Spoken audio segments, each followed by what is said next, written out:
അർദ്ധരാത്രി വരെ നീണ്ട ചർച്ചകൾക്കൊടുവിൽ വഖഫ് നിയമ ഭേദഗതി ബിൽ ലോക്സഭ പാസാക്കി.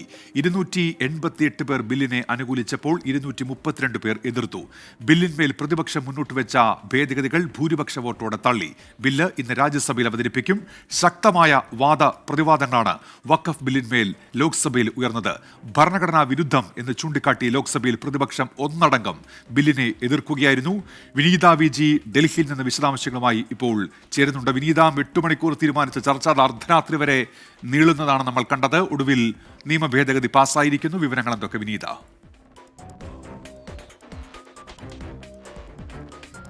തീർച്ചയായും ഉന്മേഷ് സൂചിപ്പിച്ചതുപോലെ ആദ്യഘട്ടത്തിൽ 8 മണിക്കൂർ ചർച്ച എന്നാണ് പറഞ്ഞിരുന്നത്. പക്ഷേ പിന്നീട് ആ ചർച്ച 12 മണിക്കൂറോളം നീളുന്നതാണ് നമുക്ക് കാണാൻ കഴിയുന്നത്. അതിനുശേഷം 2 മണിക്കൂർ മന്ത്രിയുടെ മറുപടി പ്രസംഗവും പിന്നീട് വോട്ടെടുപ്പ് പ്രക്രിയയിലേക്കും കടന്നു. ഏതാണ്ട് 2:20 കൂടിയാണ് ഇന്നലെ രാത്രി 2:20 കൂടിയാണ് ലോക്സഭ പിരിഞ്ഞത്. ബില്ല് ലോക്സഭയിൽ പാസ്സാക്കിയിരിക്കുന്നു. ഭൂരിപക്ഷ 288 ഭൂരിപക്ഷമുണ്ട്. ഒപ്പം തന്നെ 232 പേർ ബില്ലിനെ എതിർത്തും വോട്ട് ചെയ്തിട്ടുണ്ട്. പ്രതിപക്ഷം മുന്നോട്ട് വെച്ച നിർദ്ദേശങ്ങളും ഭേദഗതികളുമെല്ലാം വോട്ടിനിട്ട് തള്ളിയിരിക്കുകയാണ്. ശക്തമായ വാദപ്രതിവാദങ്ങൾ തന്നെയാണ് ഇന്നലെ ലോക്സഭയിൽ അരങ്ങേറിയിരുന്നത്. ഈ ബില്ല് മതേതരത്വത്തെ ബാധിക്കുന്നതാണെന്നും രാജ്യത്തെ വിഭജിക്കാനുള്ള ശ്രമമാണെന്നും കെ സി വേണുഗോപാൽ അടക്കം പ്രതിപക്ഷ നേതാക്കൾ ഒന്നടങ്കം അതിന് മറുപടി നൽകി. പക്ഷേ അതിന് പിന്നാലെ തന്നെ സുരേഷ് ഗോപിയും ഒപ്പം ജോർജ് കുര്യനും ഈ കേരളത്തിൽ നിന്നുള്ള എം പിമാർക്ക് മറുപടിയുമായി രംഗത്തെത്തിയതോടുകൂടി വീണ്ടും ഒരു വാഗ്വാദങ്ങളിലേക്ക് അടക്കം കടക്കുകയുണ്ടായിരുന്നു. ശക്തമായിട്ടുള്ള എതിർപ്പ് പ്രതിപക്ഷം അറിയിച്ചിട്ടുണ്ട്.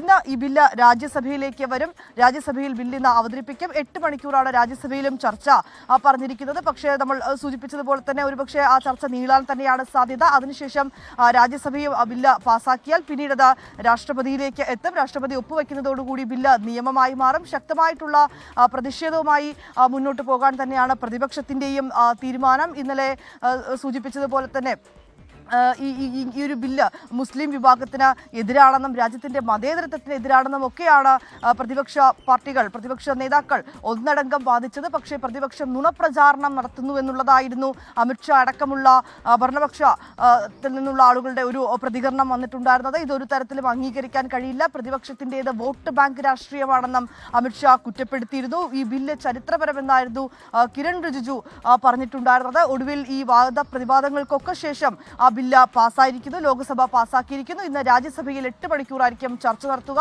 ഏതാണ്ട് ഇന്നും 12 മണിയോടുകൂടി തന്നെയായിരിക്കും രാജ്യസഭയിലും ബില്ല് അവതരിപ്പിക്കുന്നത്. വിനീത വി ജിയാണ് ഡൽഹിയിൽ നിന്ന് വിശദാംശങ്ങൾ നൽകിയത്. ഇന്ന് രാജ്യസഭയിലേക്ക് എത്തുകയാണ് വഖഫ് നിയമ ഭേദഗതി ബിൽ.